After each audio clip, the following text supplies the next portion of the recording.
Concours d'accès à l'ENSAM pour l'année 2009.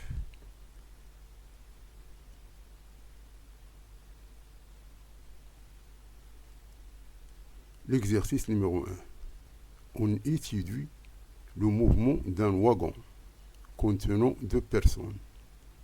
Ce système est considéré ici comme un point matériel de masse M égale à 195 kg. Le système se déplace du point A au point F en passant par la piste circulaire B, C, E, D.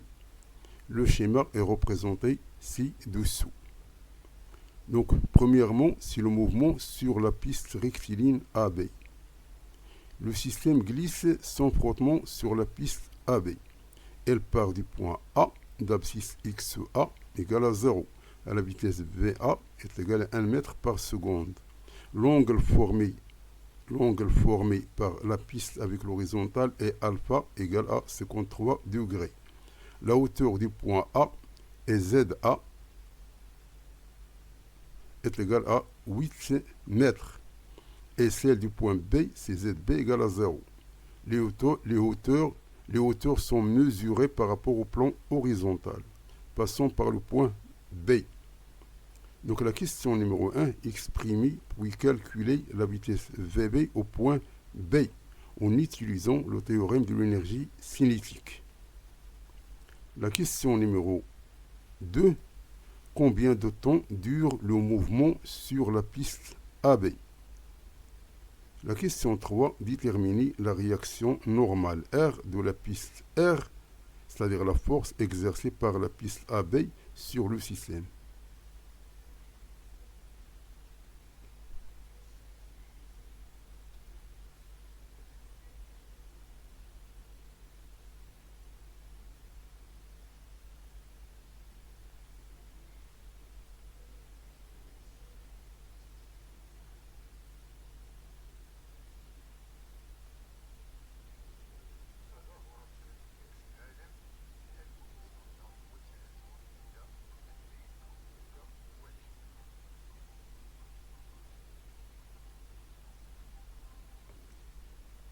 Donc l'exercice numéro 1 concernant la partie AB qui est rectiligne. Donc on va appliquer le théorème de l'énergie cinétique entre le point A et le point B.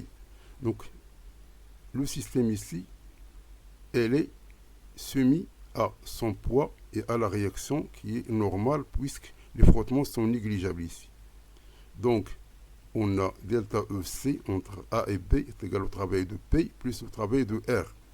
Et ceci, il est égal à mg ZA moins ZB, puisque le travail de R il est égal à 0. Donc, il se traduit par 1 demi 1 VB au carré moins 1 demi 1 VA au carré est égal à mg ZA, puisque ZB est égal à 0. Donc, c'est-à-dire que V de B il est égal à racine de ce terme ici, qui est égal à 12,69 mètres par seconde.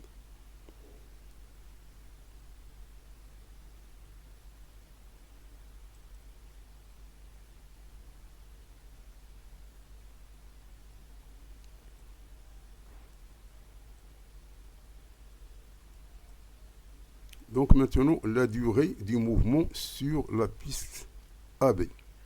Donc l'accélération sur le plan incliné, puisqu'il est sans frottement, donc CA est égal à G sinus alpha.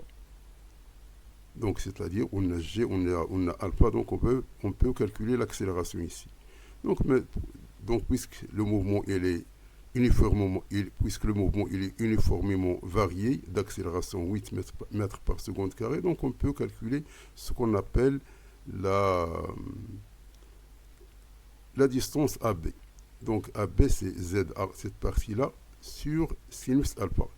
Car sinus alpha c'est ZA moins ZB sur AB.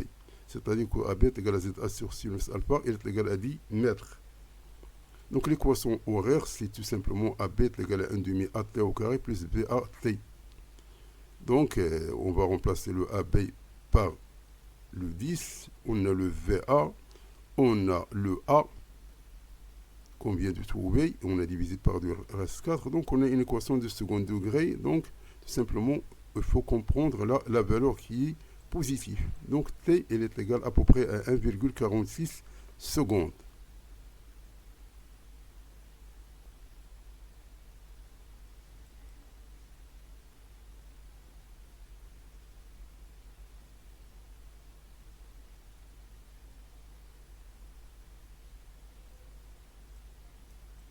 Donc, concernant la réaction normale R, donc on a tout simplement après projection donc après projection de le poids P, donc on a ici, ça c'est P sinus alpha, ça c'est moins P cosinus alpha. C'est-à-dire R moins P cosinus alpha égale à 0. C'est-à-dire que R est égal à mg cosinus alpha. Donc on a le R, on a le G, on a le M, on a le tout. Donc on peut trouver que R est à peu près égal à 1170 newtons.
Maintenant, on veut étudier le mouvement sur la piste circulaire BCED. Le système arrive au point B à la vitesse VB, qui est égale à 12,68 mètres par seconde. Il effectue la piste circulaire BCE et D dans le plan vertical. On considère pour simplifier l'étude que ZB est égal à ZC est égal à ZE est égal à 0 et que VC est égal à VB est égal à 12,68 mètres par seconde. Le rayon du cercle est de l'ordre de petit r est égal à 3 mètres. Donc, la question 4, pour que le wagonnette reste en contact avec le piste au point D, il faut que sa vitesse en ce point soit supérieure à 5,5 mètres par seconde. Le wagonnette possède-t-il une vitesse suffisante au point D pour effectuer le trajet circulaire? Justifiez votre réponse.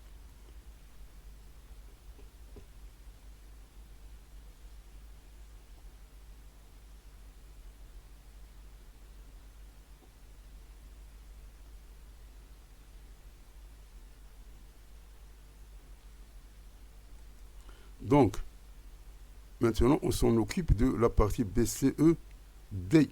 BCE-D. Donc, condition de maintien du contact au point D. Le point D est au sommet. Il se trouve ici. Donc, ici, c'est 2R. Ça, c'est R et ça, c'est R.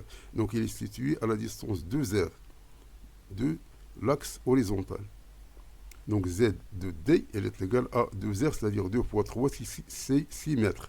On applique maintenant le théorème de l'énergie cinétique entre D et le B ou bien C ou bien le E. On a donc 1 demi 1 VB au carré moins 1 demi 1 VD au carré est égal à mg fois 2R. C'est-à-dire que VD au carré, elle est égale à VB au carré moins 4 GR. On va simplifier ici par le M. On va multiplier par 2 ici. Donc, tout calcul fait, nous donnons V de D à peu près égal à 6,47. Cette valeur-là, elle est supérieure à 5,5. C'est-à-dire que le wagonnette reste bien en contact avec la piste au point D.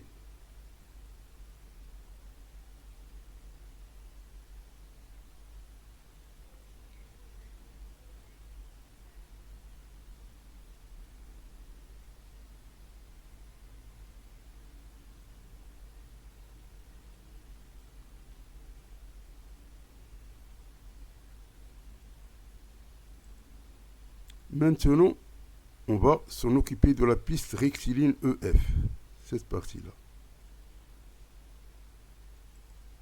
Donc le système d'aiguillage a permis aux wagonnettes de sortir de la piste circulaire au point E et se dirige maintenant au point F, point d'arrivée. Au point E, non loin de B et C, la vitesse VE est 12,68 mètres par seconde. Le système monte sur une piste EF inclinée d'un même angle alpha qui est égal à 53 degrés. La force de frottement sur la piste EF s'oppose au mouvement et n'est plus négligeable dans cette partie-là. Et son intensité est de l'ordre de 500 newtons. Donc, la question 5, faire le bilan des forces exercées sur le système et les représenter sur ce schéma, c'est-à-dire entre E et F. Calculer le module de l'accélération et septièmement, combien de temps dure le mouvement du système depuis E jusqu'au F.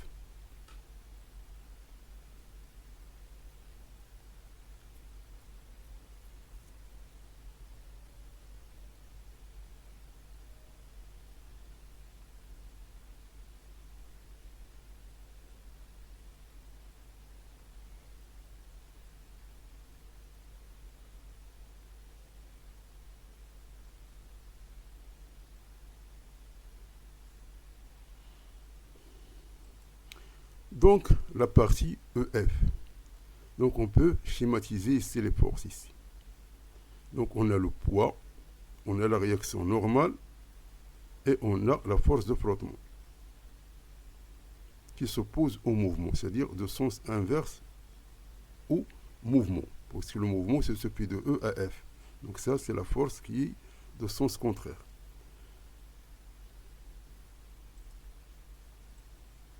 Voici la schématisation des forces.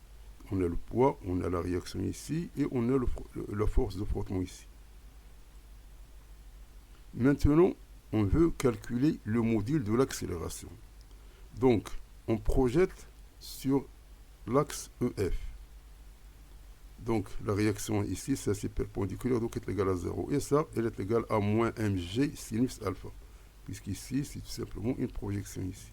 On projette.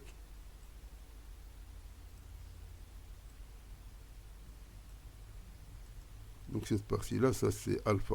Ça c'est alpha.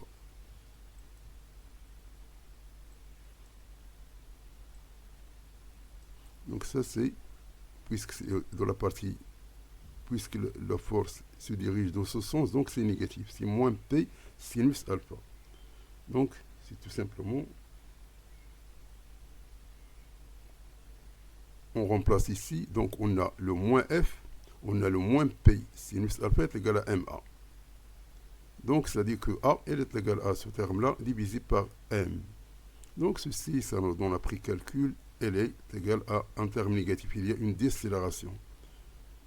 Donc avec la valeur absolue, elle est égale à 10,56 mètres par seconde carré.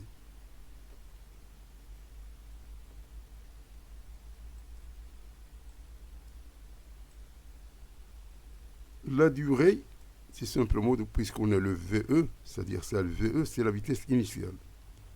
Donc, on a donc V de F. Lorsqu'il va arriver à F, elle s'arrête, puisque ça, c'est le point d'arrivée. Donc, on a VF, elle est égale à VE plus AT. Donc, ça est égal à 0. C'est-à-dire que T, elle est égale à VE sur A. Donc, elle est égale à 1,20 secondes.